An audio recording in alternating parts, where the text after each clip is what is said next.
அனைவருக்கும் வணக்கம். இப்பொழுது நம்ம அடுத்த ஒரு தலைப்பாக பார்க்க போகிறது அண்டத்தில் உள்ளது பிண்டத்தில் என்ற தலைப்பில் பார்க்க போகிறோம். அந்த வகையில் நம்ம பார்க்க போகிறது என்னன்னா, இந்த அண்டத்தில் உள்ள அனைத்துமே இந்த பிண்டத்திலும் இருக்குது. அந்த கதையில் உலோகங்களும் தாவரங்களும் மக்கள் அன்போடு தடவி கொடுக்கும் பொழுது மகிழ்ச்சி அடைவதும், அடிக்கும் பொழுது ஒடிக்கும் பொழுது துன்பம் அடைவதும், கல் கஞ்சா புகையிலை முதலியவற்றால் மயக்கமடைவதும், இளைப்பாற்றுவதற்கு இரவு நேரங்களில் உறங்குவதும், இம்மாதிரி மனிதர் போன்று பல உணர்ச்சிகளையும் காட்டுவது அக்கருவிகளால் நன்கு புலப்படுத்தப்படுகிறது. மேலும் அணுவை பற்றி இன்றைய மேல்நாட்டு அறிஞர்கள் அண்டத்திலுள்ளது பிண்டத்தில் என்ற ஆராய்ச்சியை உண்மையையும் அவர்கள் பூரணமாக ஏற்றுக்கொண்டுள்ளனர். ஜீன்ஸ் ருதர்போர்டு ஆகிய விஞ்ஞான மேதையர் ஒருவர் அணுவும் ஒரு குட்டி சூரிய மண்டலம் என்று கூறுகிறார். ஒவ்வொரு அணுவும் ஒரு குட்டி சூரிய மண்டலம்தான். கடிகினும் பல கோடி பங்கு நுண்ணியதான அளவுடையதாம்.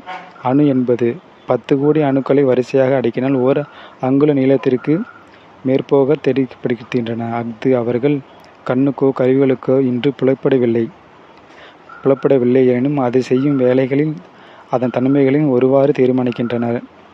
அதாவது ஒவ்வொரு அணுவின் நடுவிலும் சூரியன் போன்ற நியூக்ளியஸ் என்ற அணுக்குறு ஒன்றும் அதன் வசீகரிக்கப்பட்டு அதனை சுற்றி ஓய்வின்றி சுழன்று கொண்டிருப்பதாக அணுமின்னணு, அதாவது ஆண் மின்னுரு அதாவது எலக்ட்ரான், பெண் மின்னுரு புரோட்டான், அழியுறு நியூட்ரான் என்ற பல வகையான கிரகங்கள் போன்றவையே காணப்படுகின்றன.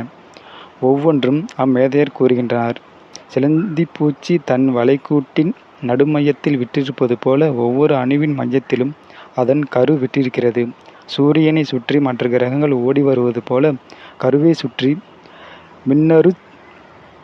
மின்னணுக்கள் ஓடி வருகின்றன என்பது என்றும் அணுவின் சிற்பத்தை பற்றி ரூதர்போர்டு என்ற பெரியார் கூறுகின்றார். மேற் சொன்ன எலக்ட்ரான் ஒவ்வொரு நொடிக்கும் 25,000 மைல்கள் வீதம் ஒரு செகண்டுக்கு 20,000 மைல் சுழல்வதாகவும் கணக்கிடப்படுகின்றனர்.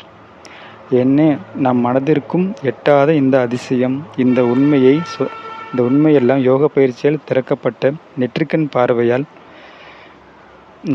பார்வையால் பாண்டே கண்டறியப்பட்டுள்ள நம் நாட்டு பழங்கால பெரியார் சிற்றறிவுடைய நம் போன்ற சாதாரண மக்கள் பொருட்டு அணுவின் உருவத்தை ஆனந்த கூத்தனாகவும் நடராஜ வடிவத்திலும் ஆண் பெண் அணுக்கள், அதாவது பாசிட்டிவ் அண்ட் நெகட்டிவ் ஆட்டம்ஸ் தம்முள் திருமணம் செய்து கொள்ளும் முறைமையை சிவலிங்க வடிவத்திலும் அண்ட பிண்டத்திலுள்ள உண்மைய தத்துவங்களையும் ஆலய அமைப்பிலும் ஆங்காங்கே வைத்திருப்பதாக அறிஞர்கள் கூறுகின்றனர்.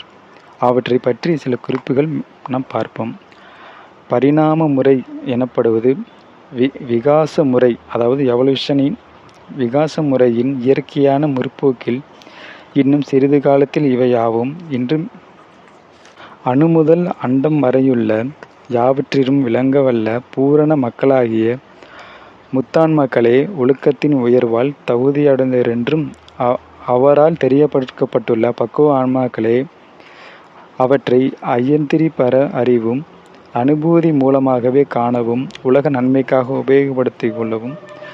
உபயோகிக்கொள்ளவும் வல்லவர். ஆயினும் சாதாரண மக்களாகிய நாமும் மிக நுண்ணியதாகிய அணுவும் மிக வண்ணமுடைய அண்டத்தையும் விடுத்து இடையிலுள்ள மனிதன் உலகம் முதலியவற்றை பற்றியாவது ஆலயங்கள் கூறும் உண்மைகளை ஒரு சிறிதேனும் ஆராய்ச்சி தருவது நம் இன்ப வாழ்க்கைக்கு இன்றியமையாததாகவும் உள்ளது.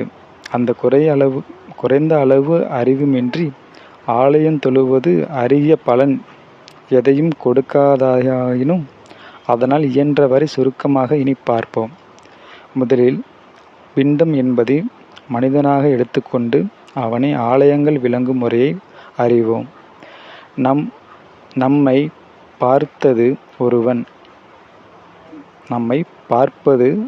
பார்த்து ஒருத்தவன் நீ யார் என்று கேட்பனால நான் பிச்சையா, பிள்ளைமார், சிவப்பன், செல்வன், இளஞ்சியூரன், என்ன படித்தவன் என்னவென்று விடையிறுப்போன். கேட்பவனும் திருப்தி அடைந்து கொள்வான். ஆனால் அப்போது ஞானிகள் ஒருவனை அருகே நிற்பானால் அவனை நகைத்து, ஐயா, இவை எல்லாம் உன் உடம்பின் அறிகுறிகளே. நீ வேறு இவற்றிற்கு அப்பாற்பட்டு இந்த உடம்பை ஆட்டிக்கொண்டிருக்கும் ஆன்மாவல்லவே என்று அறிவுறுத்தினான். நம்மில் அநேகர் நம் உடம்பை நமக்கானதாக கருதி கொள்கிறோம். நம் ஆன்மா என்ற அறிவு நமக்கு எளிதில் புலப்படுவதில்லை. மனித உடம்புக்கும் உள்ள வேறுபாட்டை நம்மில் பெரும்பாலானோர் உணர்வதில்லை. இந்த மயக்கத்தை நீக்கி மனிதன் உடம்பல்லன், குணமல்லன், அறிவுமல்லன், அவற்றுக்கெல்லாம் அப்பாற்பட்ட ஆன்மாவே அவன் என்ற உண்மையை விளங்குவதே நம் ஆலயத்தின் முதல் நோக்கமாகும். இதுதான் சொர்ய ஞானோத்தரம் என்ற பெயருடைய புகழ்பெற்ற ஆகமமானது ஆன்மாவின் இந்த வேறுபாட்டு நிலையை, அவற்றின் காரணங்களையும், பூத பரிபூரணத்தால் பூதான்மா அவன், புகழ் சத்தம் பெறுதலின் அந்தரான்மா அவன், மேதகுந்தவத்தால்